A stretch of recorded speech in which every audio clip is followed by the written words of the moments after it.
Acidente, batida na BR-020 tira a vida do jogador Agenor dos Santos, que passou pelo Brasiliense, Gama e jogava atualmente no Planaltina. Denúncias: a partir de agora, recompensa por informações sobre crimes pode chegar a R$50 mil. Prisão em segunda instância, Supremo marca julgamento para quinta e Congresso responde pautando PEC sobre o mesmo tema. Olá, eu sou a Carolina Vilela e começa agora o Band Cidade, primeira edição. Boa tarde.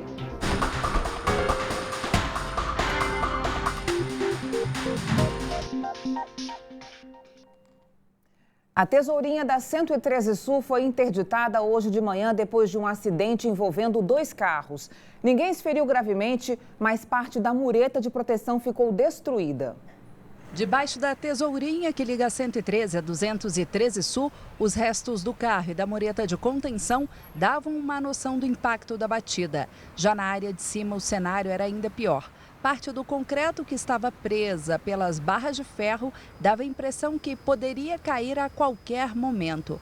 Para evitar que a queda da estrutura causasse um novo acidente, a Defesa Civil informou que a parte danificada será cortada e depois reconstruída. De acordo com o Corpo de Bombeiros, um motorista bateu na traseira desse carro que perdeu o controle e se chocou nessa mureta. O que causou o acidente não parou para prestar socorro. A Polícia Militar informou que o motorista desse carro prata foi levado para o hospital de base com escoriações leves. Por conta do acidente, uma faixa do eixão foi interditada e o trânsito ficou lento no local.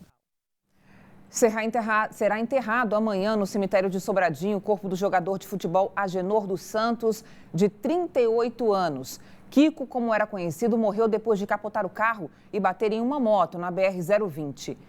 O motociclista também não resistiu aos ferimentos. A batida foi na noite passada, perto da ponte do córrego Mestre Darmas, em Planaltina. As primeiras informações da polícia é que o jogador de futebol Agenor Figueiredo Santos perdeu o controle do carro, saiu da pista e acabou atingindo o motociclista o Emerson de Oliveira, de 27 anos, que estava na outra pista. O jovem também não resistiu aos ferimentos. O acidente foi na noite desta segunda-feira, perto da ponte sobre o córrego Mestre Darmas, na BR-020, em Sobradinho.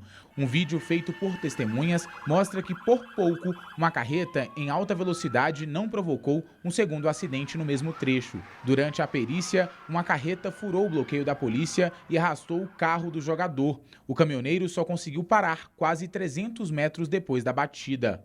O enterro do corpo do atleta está marcado para esta quarta-feira no cemitério de Sobradinho, às 8 horas da manhã. Natural do Rio de Janeiro, Agenor começou a carreira no futebol do DF. Vestiu a camisa dos clubes locais, como Brasiliense e Gama. O ex-volante também tem trajetória nacional em clubes como Atlético Goianiense, Ponte Preta e Santo André. Atualmente ele estava no Planaltina Futebol Clube. A obra da Estrada Parque Vale, que liga a IPTG estrutural, foi entregue antes mesmo de ser concluída. O trecho conhecido como Pista do Jockey foi liberado na sexta passada, faltando 30% ainda para ficar pronto. Veja só. Ainda precisa fazer a correção de meio-fio, acostamento, tirar a terra usada para os trabalhos e colocar a sinalização em toda a extensão do trecho. Mesmo assim, a obra de restauração do asfalto da pista do Jockey foi liberada. O restante do serviço, cerca de 30%, será entregue em novembro. A sinalização está precária e aí precisa mais agilidade, né? Porque toda vez o governo fica enrolando e aí eu acho que dessa parte eles deveriam dar mais ênfase nisso. Desde maio, quem passava pela IPTG, sentido estrutural, enfrentava um bloqueio até o primeiro balão do trecho da DF-087. A decisão do DR veio logo depois que um motociclista morreu ao bater em um carro que fazia uma manobra ilegal no trecho. Os motoristas aprovaram o serviço, que custou R$6 milhões, mas esperam que os trabalhos continuem. Isso aqui é um transtorno danado, né? Porque eles começam e nunca terminam. Fizeram até um asfalto bem feito agora, mas não conseguem terminar. Todo começo tem seu fim, então se começou tem que terminar. A obra vai beneficiar quase 80 mil motoristas de Vicente Pires, Águas Claras, Guará, Taguatinga, Ceilândia e Estrutural. A Polícia Federal fez hoje buscas na casa e em endereços ligados ao deputado federal Luciano Bivar, presidente do PSL. Todos os mandados foram cumpridos em Pernambuco. A operação apura o uso de candidaturas laranja pelo partido do presidente Jair Bolsonaro na eleição de 2018. Os detalhes chegando agora ao vivo com a Renata Dourado. Renata, boa tarde para você. Olá, Carolina. Boa tarde para você. Uma ótima tarde para todos que estão aí nos acompanhando. O pedido dessa operação veio do Ministério Público Eleitoral lá de Pernambuco. A autorização veio do Tribunal Regional Eleitoral também do Estado. Então, ao todo, estão sendo cumpridos 9 mandados de busca e apreensão. Não há mandados de prisão nessa operação, apenas mandados de busca e apreensão. Como você bem disse, em residências aí do presidente do PSL, partido do presidente Bolsonaro, portanto, Luciano Bivar, e também na sede do partido lá em Pernambuco e em uma gráfica. Então, o que a polícia está investigando? Investigando se houve desvio de recursos, desvio de dinheiro que deveria ser destinado a candidaturas de mulheres. Então, há uma investigação para ver se essas candidaturas eram candidaturas fantasmas, candidaturas de fachada ou candidatura laranja, como você bem disse. Então, é isso que a Polícia Federal está investigando. Bem, a defesa do presidente do PSL informou que vai colaborar com as investigações e que vem colaborando ao longo desses 10 meses, essas investigações, de acordo com essa nota, já duram aí 10 meses, e considerou um absurdo essa operação. Disse também que encarou com muita estranheza o fato dessa operação acontecer hoje, principalmente no atual momento de turbulência política. E qual é esse momento de turbulência política? Nós, inclusive, falávamos sobre isso aqui ontem. Essa crise dentro do PSL, o presidente Bolsonaro já manifestou o interesse de sair do partido e junto com ele viriam algo em torno de 20 parlamentares também que têm o desejo aí de sair do partido. Então, ele disse que estranhou exatamente essa operação nesse fato, diante dessa situação política atual. Outro nome citado nessa crise aí da laranja é do ministro do Turismo, Marcelo Álvaro Antônio. Ele é ex-presidente do diretório do partido lá em Minas Gerais. Ele também é suspeito de comandar esse esquema em candidaturas de mulheres lá em Minas Gerais. Ele já foi indiciado pela Polícia Federal, no entanto, continua como ministro, mas ele não é alvo dessa operação de hoje, inclusive nem aqui no Brasil está. Ele está lá na China. Carolina. Renata, obrigada. Cláudio Humberto, boa tarde para você. É um assunto que ainda vai render bastante, porque ele vem desde a semana passada. A gente percebe que o PSL está rachado mesmo e o presidente Jair Bolsonaro já manifestou o interesse em deixar o partido. Parece que eles estão estudando estratégias para que essa saída seja pela porta da frente, né? Pois é, Carol, você vê que agora tudo faz sentido, né? Na segunda-feira da semana passada, o presidente da República surpreendeu o país atacando o seu próprio partido, dizendo que o PSL já era e dizendo que o seu presidente, o presidente do partido, estava queimado, né? Muita gente o criticou, inclusive eu mesmo estava entre esses críticos. Afinal de contas, o presidente, a falta de outra crise para criou crise com seus próprios aliados, né? Mas o presidente é dotado de uma grande premonição.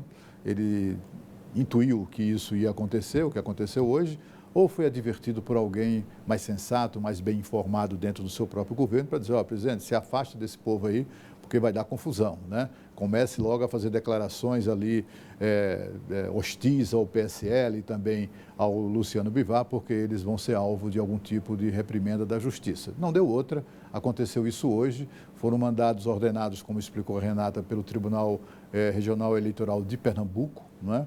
Mas foram mandados entregues para cumprimento à Polícia Federal.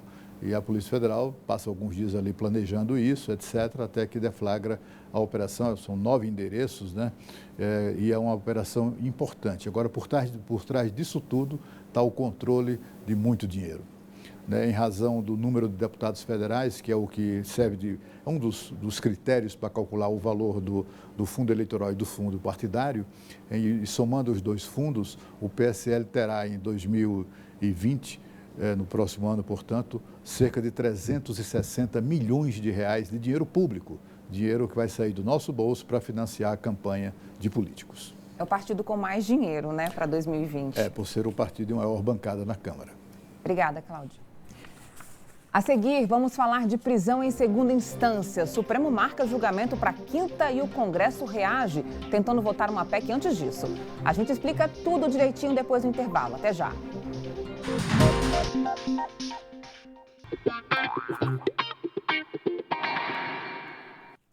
No Consulte o Doutor de hoje, vamos falar sobre a fibromialgia, uma doença crônica que atinge especialmente os tendões e as articulações e é caracterizada pela dor intensa. Ao meu lado está aqui a reumatologista, doutora Ana Paula Gomides. Boa tarde, doutora. Boa tarde. Bem-vinda aqui ao Band Cidade. Então, é uma doença que dói demais, não é, doutora? Exatamente. A fibromialgia ela é caracterizada, é uma síndrome clínica caracterizada por dor. E é uma dor difusa que muitas vezes até o paciente tem dificuldade de explicar onde é a dor, porque a dor ela comete músculos, articulações de uma forma difusa realmente. E como é que é para fechar o diagnóstico? O diagnóstico da fibromialgia ele é essencialmente clínico, não existem exames laboratoriais ou de imagem para esse diagnóstico. Então é a partir de uma consulta médica, através da história dos sintomas e do exame físico que o médico fecha esse diagnóstico. E dá para confundir com outras doenças? Porque como é um conjunto de fatores ali, não é um sintoma específico que fecha o diagnóstico? Exatamente. São mais de 100 tipos de doenças reumáticas. Então é essencial essa avaliação clínica para que o médico especialista possa diferenciar de várias outras doenças que têm sintomas semelhantes. Então só a partir de uma avaliação clínica bem detalhada é possível fazer esse diagnóstico. E o que o paciente tem que fazer? Assim, como é que é feito o tratamento? O tratamento da fibromialgia ele envolve muito mudanças de hábitos de vida. Então, o tratamento não medicamentoso, com exercícios físicos, fisioterapia, outras medidas como a acupuntura é essencial, além do tratamento medicamentoso, dependendo da fase da doença, que a gente tem várias medicações disponíveis para ajudar o paciente. Então, tem tratamento, mas não tem cura? Não tem cura. É uma doença que a gente consegue ter um controle, uma boa qualidade de vida, mas não há tratamento de cura até o momento. Mas dá para ter essa qualidade de vida? Até que ponto, doutora? Porque tem gente que reclama muito que acaba ficando em casa, não consegue fazer nada porque dói bastante, né? Sim, depende de cada caso, é uma variação muito grande de intensidade da dor. Mas em linhas gerais, quando a gente consegue fazer um tratamento bem completo, a gente consegue deixar a pessoa com a sua atividade normal, a maioria das vezes. Então tem que estar sempre procurando aí um especialista para poder fechar o diagnóstico, né? Exatamente. O ideal é que seja tratado com reumatologista, né? Mas o clínico também pode conduzir na falta de um reumatologista, desde que fechado o diagnóstico adequado. E assim como ela apareceu, de repente, ela pode desaparecer também em algum momento, não? Às vezes ela tem fases de que a gente diz remissão, a doença fica sem sintomas. A gente não fala cura, mas existem fases de muita melhora clínica. Sim. Tá bom. Obrigada, doutora. Obrigada, boa tarde. Eu que agradeço. Boa tarde.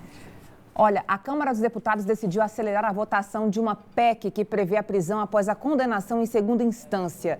A iniciativa é uma resposta ao Supremo Tribunal Federal, que marcou para esta quinta-feira o julgamento de ações sobre o tema. A gente vai voltar a falar agora com a Renata Dourado. Renata, então quer dizer que a Câmara discute, amanhã o Supremo discute, mas é uma discussão que se arrasta há anos, né? Pois é, exatamente isso, Carolina. Olha só, a Comissão de Constituição e Justiça da Câmara, como você bem disse, decidiu agilizar aí essa tramitação, mas na verdade esse texto, pelo menos na Câmara, está parado desde o ano passado. E certamente essa movimentação aí da Comissão de Constituição e Justiça da Câmara se deu por conta dessa determinação do Supremo de colocar em votação na próxima quinta-feira, colocar em pauta, portanto, na próxima quinta-feira. Então, esse texto, como a gente disse, já vem se arrastando há algum tempo. E aí, o que acontece? Diante desse movimento do STF, foi que realmente a Câmara decidiu colocar. Mas a gente está falando de Comissão de Constituição e Justiça. É uma comissão, portanto. E a gente está falando também de uma PEC, proposta de emenda constitucional, ou seja, uma proposta que muda a Constituição. Então, essa sessão da Câmara está prevista para começar hoje, 13h. A previsão é que a relatora dessa PEC, a deputada Caroline de Toni, do PSL de Santa Catarina, apresente, portanto, essa proposta hoje, que hoje mesmo seja aprovada na CCJ. Só que tem um longo caminho pela frente. Por ser uma PEC, ela tem que ser aprovada em 2 turnos na Câmara e depois ela ainda precisa ser analisada pelos senadores, passar por comissões e também passar por 2 turnos no Senado. Então, a gente está falando de algo que deve demorar bastante para acontecer. É um tema muito importante. O que vale hoje é uma decisão do Supremo Tribunal Federal de 2016, uma decisão apertada, de 6 votos a 5. Os ministros decidiram, portanto, que réus condenados em segunda instância já poderiam cumprir pena. Não é uma obrigatoriedade, mas uma possibilidade. Só que de lá para cá, alguns ministros mudaram de ideia e por isso há uma pressão para que haja um novo julgamento, que deve acontecer, portanto, essa semana. O relator, por exemplo, o ministro Marco Aurélio Mello, é contra as prisões antes de esgotados todos os recursos, ou seja, o que chama de trânsito em julgado. julgado. Se o STF mudar de entendimento, nem todos que estão presos após essa condenação em segunda instância seriam soltos. Presos perigosos, por exemplo, continuariam atrás das grades. Mas é um tema realmente bastante polêmico e a gente vai ficar aqui acompanhando tudo. Carolina. Tem muita coisa para discutir ainda, né, Renata? Ô, Cláudio, então, esse entendimento foi firmado no Supremo em 2016, naquele julgamento que ficou ali, né, na trave, 5-6. Agora a Câmara discute também. Um entendimento anterior, de 2009. De 2009, exatamente. E agora, o CNJ, o Conselho Nacional de Justiça, diz que alerta para o risco, né, da decisão, porque muitos presos podem acabar sendo soltos, enfim. Como é que fica esse cenário? A polêmica começa, né, Carol, com o fato de que o Supremo Tribunal Federal tem privilegiado na sua pauta questões meramente políticas, né? E essa é uma delas. Você vê que a última polêmica foi de 10 dias atrás, quando o Supremo Tribunal Federal voltou a legislar, criando uma regra nova para depoimentos de réus que foram acusados por delatores, aquela história toda. Uma coisa que não estava na lei, eles inventaram essa lei para beneficiar réus, né? Desta vez agora há um movimento claro no sentido de mudar o entendimento, né? O Supremo com isso cria um outro problema. O Supremo, com isso, acaba se estabelecendo no Brasil o que as pessoas chamam de insegurança jurídica. Ora, o Supremo tinha uma posição em 2009, mudou a posição em 2016 e agora vai mudar de novo? Vai mudar de novo, e isso é o que torna a vida do país um tanto quanto insegura do ponto de vista jurídico, né? Fica todo mundo muito apreensivo em razão disso. Mas há um movimento mesmo, uma tendência de se mudar o entendimento e, com isso, beneficiar não apenas o ex-presidente Lula, que é o objetivo da maioria de vários dos ministros do Supremo Tribunal Federal, mas sim também há 193 bandidos, facínoras, que já estão cumprindo pena e que poderão ter a sua prisão relaxada até que, novamente, todo o processo continue até que, eventualmente, a Justiça os mande de volta para a cadeia. É preciso ficar claro o seguinte: essa questão não vai alterar a sentença. Que é o seguinte, para a Justiça, não há nenhuma dúvida de que esses 193 mil sentenciados, incluindo Lula, são culpados, todos eles. O que na verdade está se buscando agora é dar chance a essas pessoas para buscar ali tecnicalidades, né? Faltou um carimbo, faltou uma folha, um parecer, enfim, para retardar, só para que os advogados de defesa consigam retardar um pouco o processo final, ou pelo menos retardar um pouco o momento em que o processo é considerado transitado em julgado. O que já demora bastante hoje, né? É muito demorado. Obrigada, Cláudio. A Anatel autorizou o bloqueio de sinais de celulares nos locais próximos onde estiverem o presidente Jair Bolsonaro ou o vice Hamilton Mourão. O bloqueio deve ser temporário em situações urgentes de risco à segurança das duas autoridades e está limitado a uma distância de 200 metros. A medida está no Diário Oficial de hoje, então mais um assunto para a gente comentar aqui, Cláudio Humberto. Por que isso, hein? Esse bloqueio? O que espanta, né, Carol, é a facilidade, né? Bastou um ato da Anatel para garantir isso, né, para autorizar o Gabinete de Segurança Institucional da Presidência da República a bloquear o sinal do celular quando Bolsonaro ou Mourão, que é o vice-presidente, estiverem presentes em algum lugar. Vai chegar, já bloqueia. E só desbloqueia depois que eles saírem. É basicamente essa a ideia. Se é tão fácil assim, por que eles não conseguem bloquear o sinal de celular nos presídios, né? Há tantos anos que milhares de pessoas têm sido vítimas do crime, né, do crime não apenas de chantagem por telefone, crime como sequestro simulado por telefone, mas também por ordens, chefe de quadrilha usando o celular nas prisões para dar ordens aos seus cúmplices, e as autoridades não conseguem bloquear isso, mas para bloquear os telefones de quem estiver nas proximidades de suas excelências, isso será fácil demais. Agora vamos chamar a Renata Dourado, que tem um recado para você. Vocês já conhecem o TIM Chip Top? Esse chip é top porque já vem com a primeira semana de oferta grátis, isso mesmo. Ele vem carregado com Facebook, WhatsApp, Twitter e Messenger ilimitados. 2 GB de internet para usar como quiser e ligações ilimitadas para todo o Brasil. É o único pré com redes sociais ilimitadas. Ativou o chip e pronto. Já sai aproveitando os benefícios por 2 semanas. Muito top, né? E depois, para continuar aproveitando todas as vantagens, é só fazer uma recarga de R$10 por semana. Então, Tá aí esperando o quê? Vá a um ponto de venda, compre agora o seu TIM Chip Top e aproveite. É muita vantagem para um chip só. Vem para TIM. TIM, a evolução não para. Gente, olha só a caixa misteriosa que apareceu aqui no cenário do Band Cidade. Eu estou muito curiosa para ver o que tem dentro. Vamos dar uma olhadinha aqui. Opa! É um lembrete para avisar que hoje à noite começa, né, a nova temporada do MasterChef às 11h. É a temporada A Revanche. Não perca na tela da Band a nova temporada do MasterChef. A seguir, recompensa por informações que ajudem a polícia a desvendar crimes no DF agora pode chegar a R$50 mil. O Band Cidade volta já. A partir de hoje, quem denunciar crimes hediondos pode ser recompensado em dinheiro. Está no Diário Oficial de hoje um decreto do governador Ibanez Rocha que institui pagamento que varia entre R$1.000 e R$50 mil, dependendo da gravidade do crime. A ideia é incentivar a população a passar informações sobre crimes graves e violentos que possam ajudar a polícia a elucidar os casos. O decreto inclui, inclusive, os chamados crimes de colarinho branco, como lavagem de dinheiro e corrupção. As denúncias devem ser feitas no 197 e, nesse caso, não podem ser anônimas. O decreto também prevê punições a quem prestar informações falsas ou agir de má fé. Nos próximos 6 meses, todas as regiões do DF devem ser atendidas pelo Serviço de Coleta Seletiva. O SLU já prevê trabalhos educativos para ajudar os brasilienses na hora de separar o lixo de forma certa. A separação do lixo já faz parte da rotina da Solange. Na casa dela, o que é reciclável tem destino certo. Esse cuidado com a coleta seletiva é um hábito antigo. Há muito tempo que eu vejo que realmente nós somos consumidores, né? Os produtos são industrializados. O sabão em pó vem na caixa, né? O creme dental vem embalado, o sabonete também. A embalagem do amaciante, dos refrigerantes. Então, eu via que eram excelentes embalagens, né? Dos sucos, das bebidas, e que tudo isso ia para o lixo. E a partir de agora, a atenção do que é jogado no lixo vai ter que ser de toda a população do Distrito Federal. Isso porque a coleta seletiva, que antes atendia cerca de 50% das regiões administrativas, vai ser ampliada para todas as localidades. A coleta será porta a porta, na maior parte dos casos.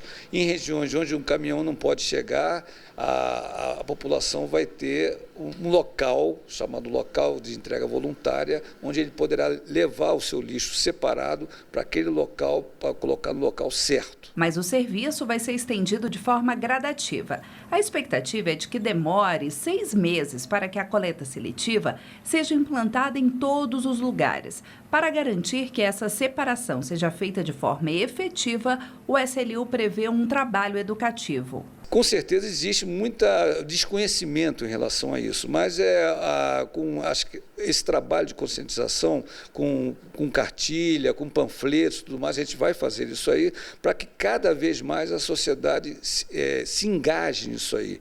E se a sociedade não se engajar nisso aí, a coleta seletiva não terá sucesso. Atualmente, o site do SLU já traz informações sobre locais de coleta, o dia e também o horário. O governo estuda a criação de um aplicativo para disponibilizar todos esses dados. Está praticamente pronto um aplicativo onde a pessoa vai poder saber, vai receber um alerta de que hora vai passar o caminhão da coleta seletiva, de que dia vai passar, exatamente em cada região. O Halloween está chegando, o tradicional Dia das Bruxas é no próximo dia 31. Para deixar a data ainda mais aterrorizante, um shopping da cidade montou uma exposição com personagens assustadores e divertidos.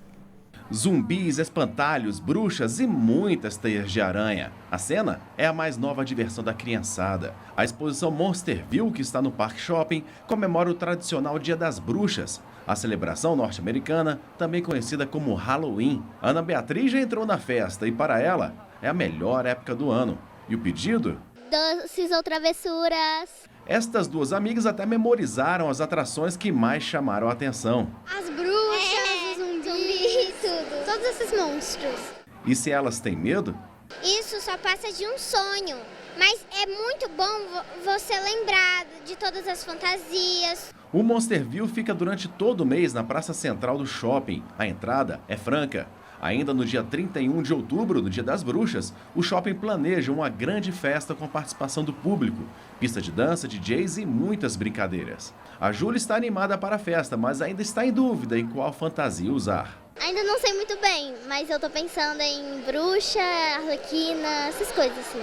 Tem criança que tem medo do Halloween. Não tenham medo, porque o Halloween é uma coisa muito divertida. Você vai brincar, se fantasiar, se arrumar, essas coisas. É muito divertido. Lembrando que a exposição fica na Praça Central do Parque Shopping até o dia 31 de outubro e a entrada é de graça. O Band Cidade Primeira Edição fica por aqui. Vem chegando os donos da bola. A gente volta a se encontrar amanhã, ao 12h30. Tchau, tchau.